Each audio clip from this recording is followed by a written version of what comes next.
Hey guys, how you doing? This is Manga, etc. And I'm here to bring the review for Tenmaku Cinema Scene 1, or Chapter 1, if you will.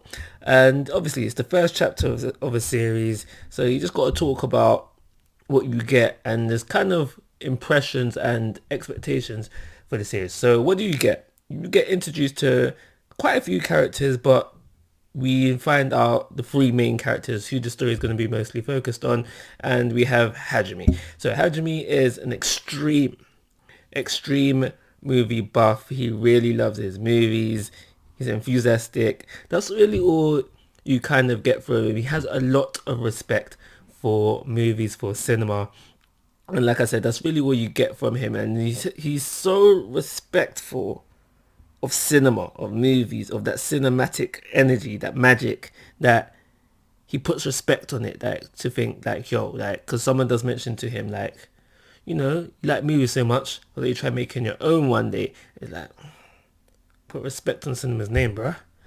So he is, for the most part, as you see, a very enthusiastic movie buff. He does interact with other people, however, and I feel like this is something that we're heading towards as the series goes on. We find out that him and the girl's name I could just cannot remember as of right now.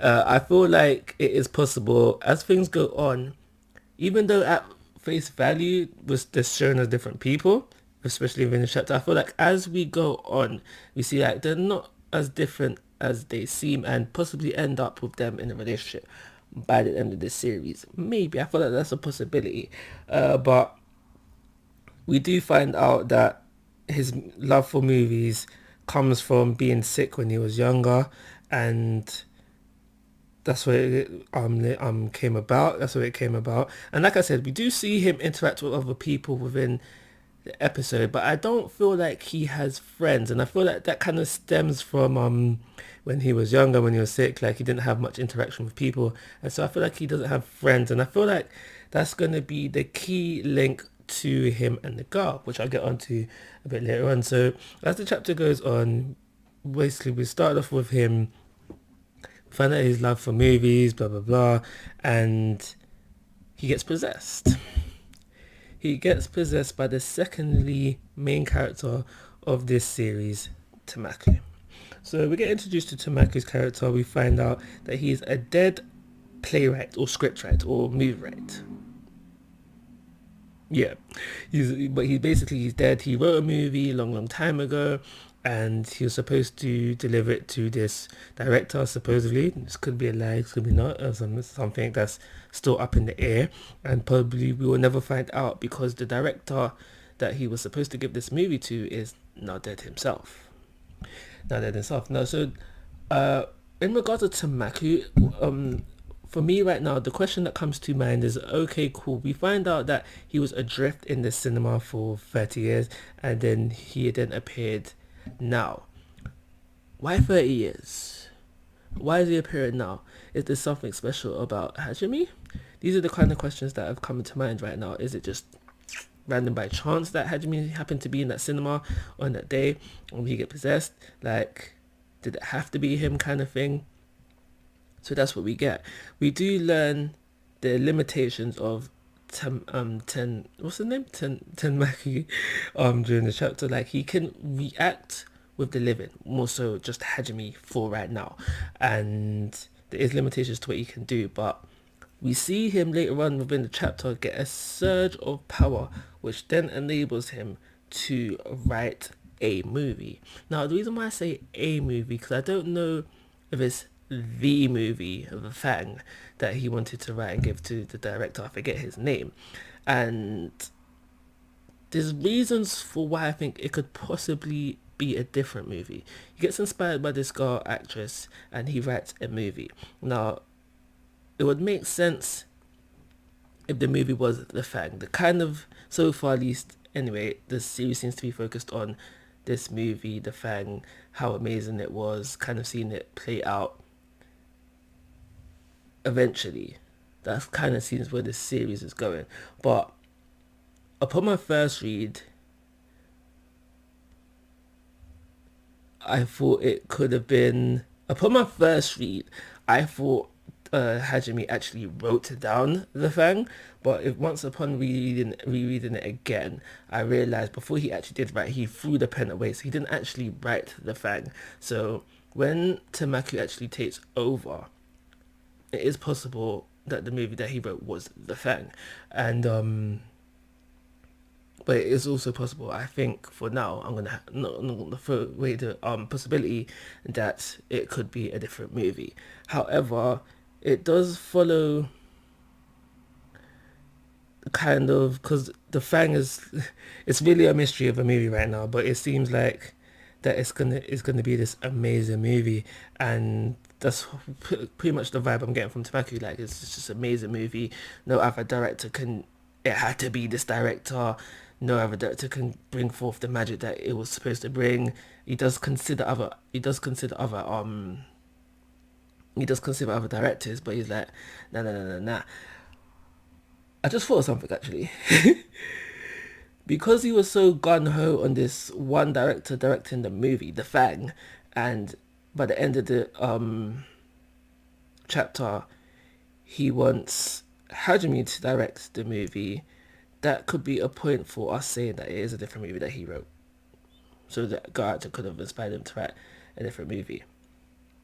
Um, where am I at right now? So I'm going to move on and talk about the girl, the third main character, and our actress. Oh yeah, that was what I was going to say.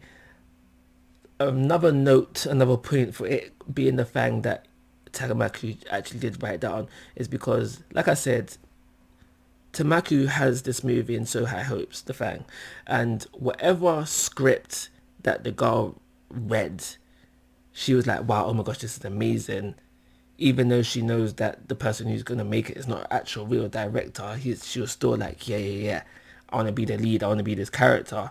So that's another point for it to be the Fang that Tenmaku actually did write down. But to move on to the girl now, so we get introduced to this girl, lead main lead main female. I'm assuming, and we basically find out she's an actor. She's been an actor from a very young age.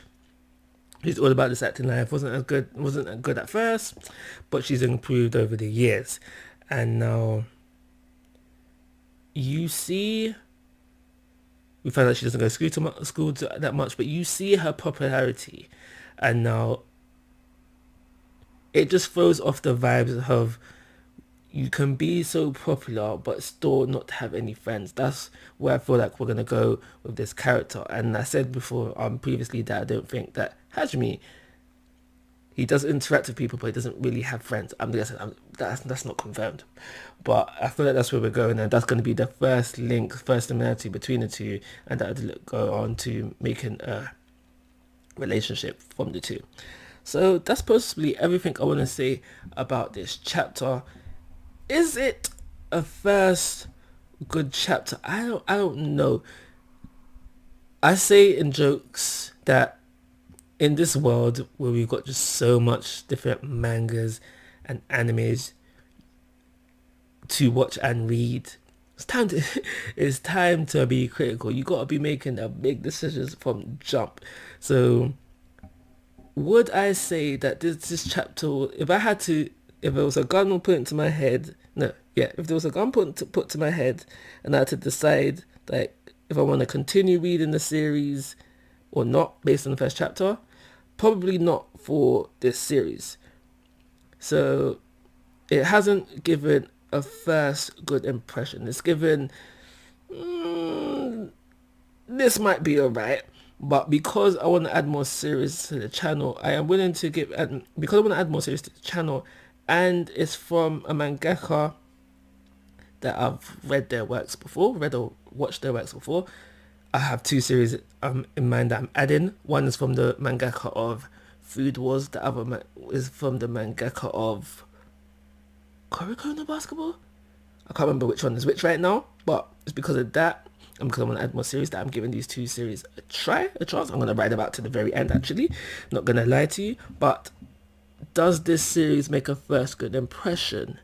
It makes an average first impression, but that's not a bad thing, sorry, because in all honesty, there's quite a few series that I watch that have slow starts, but as they build up, they get so much better. So this first chapter of Tenmaku Cinema will only get, just to add on, so we know basically that at some point Tenmaku has to move on. Like he has to move on. What do you actually think it's going to take for him to move on? I think it's making this movie that he has written, and I think that's what it's going to take to make him move on. But there's something that has been not troubling me, just thought in my mind process. Is this really happening? Is this really happening? And it all stems back to why Hajime over anybody else. And I feel like if this ended up being a series where it was all a dream, I'll be okay with it. For now. For now. Maybe as things move on, I'd be more against it. But I feel like for now it is a thing. I feel like if it becomes a thing where Tenmaku can start interacting with other people, that's where will become less okay with it. But if it stays a thing where it was only ever Hajime that interacts with Tenmaku, and at the end of the series it just ends with Hajime waking up in that cinema where supposedly Tenmaku possessed him for the first time, I think I'd be okay with that. But we'll see how things roll out. A 2-star rating, but I'm not saying it's a bad series. I'm just saying that it needs to grow on me more. So like always guys, I'm asking for your thoughts and opinions. If you haven't already, please go to my YouTube channel, but most importantly, take care, have a nice day.